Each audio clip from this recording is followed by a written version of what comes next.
Sejam bem-vindos ao nosso canal. Espero que vocês gostem. Deixe seu joinha. E vamos lá. Boa sorte a todos. Essa é a nossa primeira aula do Enem. Nós vamos discutir algumas questões sobre o tema Ecologia, Evolução e Genética. Abriremos com as questões e discutiremos o tema que está envolvido em cada uma delas. Número 1, sobre ecologia. Os corredores ecológicos visam mitigar os efeitos da fragmentação dos ecossistemas, promovendo a ligação entre diferentes áreas, com o objetivo de proporcionar o deslocamento de animais, a dispersão de sementes e o aumento da cobertura vegetal.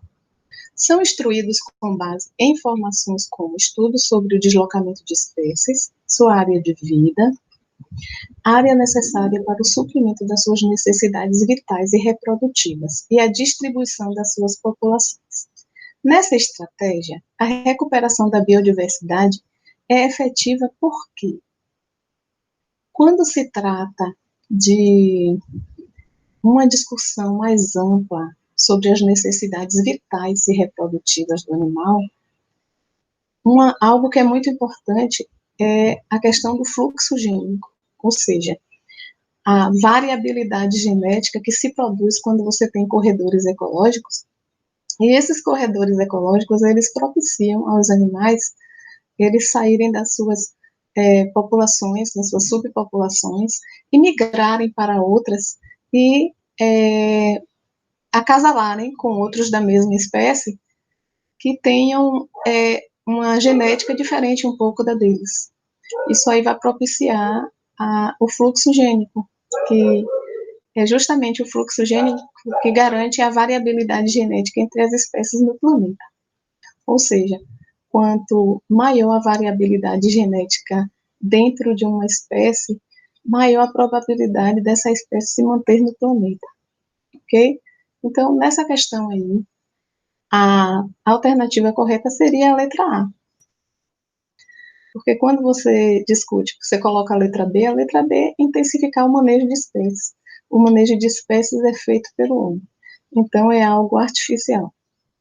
Não tem nada a ver com as questões ecológicas, assim, diretamente com a reprodução dos seres vivos, com a dinâmica que eles desenvolvem dentro de uma floresta. Letra C também não poderia ser, porque ampliaria o processo de ocupação humana. Os corredores ecológicos nada tem a ver com o processo de ocupação humana. Aumentaria o número de indivíduos nas populações? Poderia aumentar o número de indivíduos nas populações também, mas isso é uma coisa secundária, porque você pode ter um número grande de indivíduos dentro de uma população e com uma genética muito próxima que vai provocar cargas genéticas, que não é saudável para as espécies. Justamente são as cargas genéticas que podem levar as espécies à extinção. E na letra E, favorece a formação de ilhas de proteção integral. Quanto maior o número de ilhas dentro das populações, maior é a probabilidade dessa espécie ela formar grupos com a genética muito próxima, né? E essa genética, quando ela é muito próxima, ela é muito parecida entre os pares, acaba sendo desfavorável e pode levar a espécie à extinção. Por quê? Porque pode provocar as cargas gênicas. Questão 2. Insetos podem apresentar 3 tipos de desenvolvimento. Um delas é a holometabolia, que é o desenvolvimento completo do animal.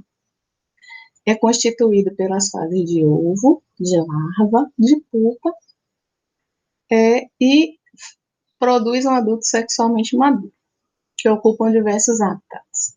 Os insetos com holometabolia pertencem à ordem mais numerosa em termos de espécies conhecidas. Esse tipo de desenvolvimento está relacionado a um maior número de espécies em razão ou seja, o que é que vai fazer com que esse animal ele se adapte tão bem ao planeta? Na letra A, ele coloca proteção na fase pupa, que vai favorecer a sobrevivência de adultos férteis. Essa não é a alternativa correta. visto que ela não traz alternativas à espécie, muitas alternativas de sobrevivência, né? Já que as espécies elas vão competir pelos locais, vão competir não só pelos espaços, né, pelos nichos, eles também vão estar disputando aí a questão da alimentação, não só dos espaços, né?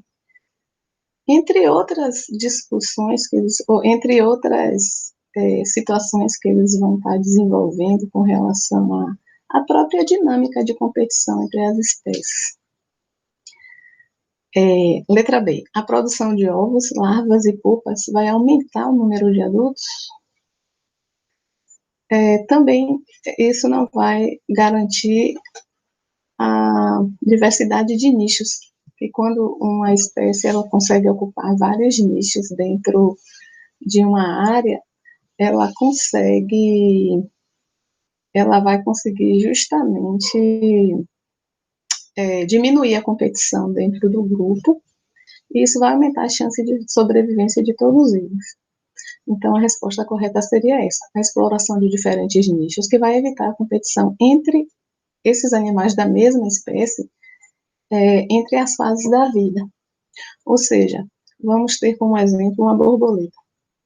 Durante a fase de larva, a borboleta ela se alimenta de folhas. Depois, na fase pupa, ela vai utilizar essa energia que ela guardou para produzir as asas. E na fase adulta, as borboletas elas se alimentam de néctar, elas se alimentam de pólen. Então, assim, o fato delas estarem explorando diferentes nichos, isso vai evitar a competição entre as fases de vida desse animal. Na letra D, a ingestão de alimentos em todas as fases de vida, garantindo o surgimento do adulto. Isso vai acontecer, mas isso não é relevante nesse caso. E a utilização do mesmo alimento em todas as fases, isso também não acontece, né? Que se fossem utilizados alimentos em todas as fases, o que aconteceria é que aumentaria a competição e essa competição poderia reduzir a quantidade de alimentos e diminuir a população. Então, a alternativa correta é a letra C, ok? Número 3. A organização que viabiliza o transporte dos grãos de pólen de uma planta até o estigma da outra pode ser realizada biótica ou abioticamente. Nos processos abióticos, as plantas dependem de fatores como o vento, que é chamada de polinização anemófila, e a água, que é chamada de polinização hidrófila. A estratégia evolutiva que resulta em polinização mais eficiente, quando esta depende do vento, é o que ela vai precisar? No caso, ele está perguntando se, nesse caso aí, se a polinização for anemófila, o que essa planta vai precisar produzir mais para poder ela ter sucesso na sua polinização? Diminuir o tamanho do cálice. O cálice é a parte da flor que você geralmente segura, né? Ela já tem o formato de um cálice. Aumentar o tamanho do ovário. O ovário fica dentro, mais ou menos abaixo, dentro do cálice. Então, isso também não será relevante. A quantidade de néctar que vai estar disponível? Certamente não, porque o néctar, ele é utilizado na polinização que é desenvolvida por insetos, por aves, né? Geralmente por seres vivos, por animais principalmente. Intensificar a cor das pétalas? Também não, porque a planta ela intensifica a cor das pétalas para atrair os seus polinizadores, para atrair animais, né?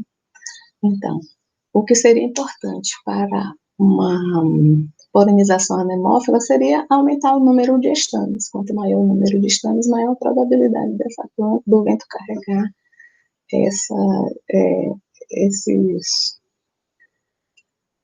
o pólen e a polinização ficar mais, ter uma chance maior então tem uma possibilidade maior de se reproduzir. Questão 4.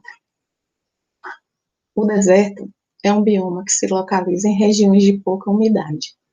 A fauna é predominantemente composta por animais roedores, aves, répteis e artrópodes. Uma adaptação associada a esse bioma presente nos seres vivos dos grupos citados é: qual é a adaptação que um animal vai precisar desenvolver para viver em um ambiente muito seco? Letra A. Existência de numerosas glândulas sudoríparas na epiderme? Bom, um animal que apresenta muitas glândulas sudoríparas, provavelmente ele vai perder mais água, né? Ele vai eliminar mais água através do suor.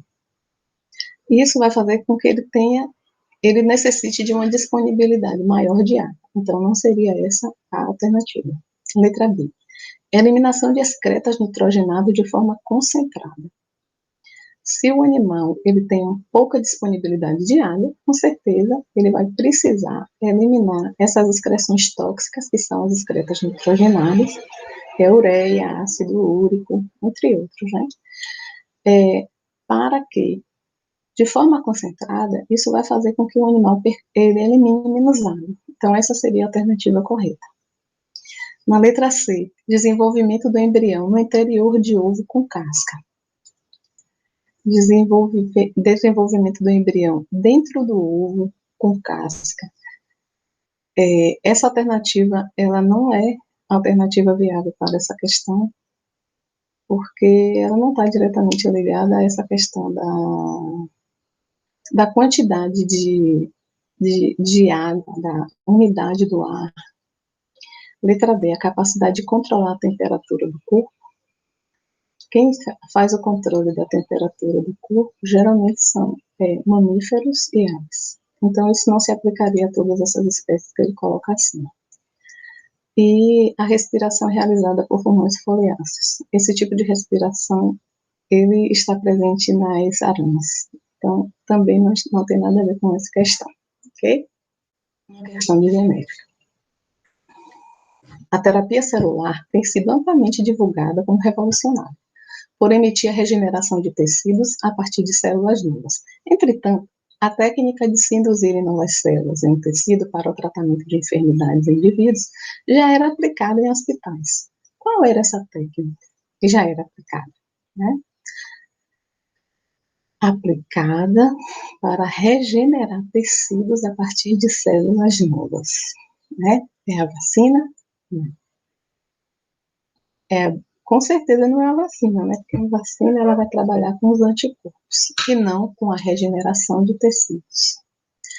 A biópsia nada mais é do que um exame, né? Para detectar se as células são saudáveis ou não. A hemodiálise seria uma filtração do plasma sanguíneo, também não é. A quimioterapia também não, porque é um tratamento para pessoas que são acometidas por doenças graves, tais como câncer, lúpus, né? Então, a resposta correta seria a transfusão de sangue. Através da transfusão de sangue, busca-se regenerar o tecido sanguíneo, utilizando células novas, que são emitidas por doadores. Então, a resposta correta aí seria a letra E.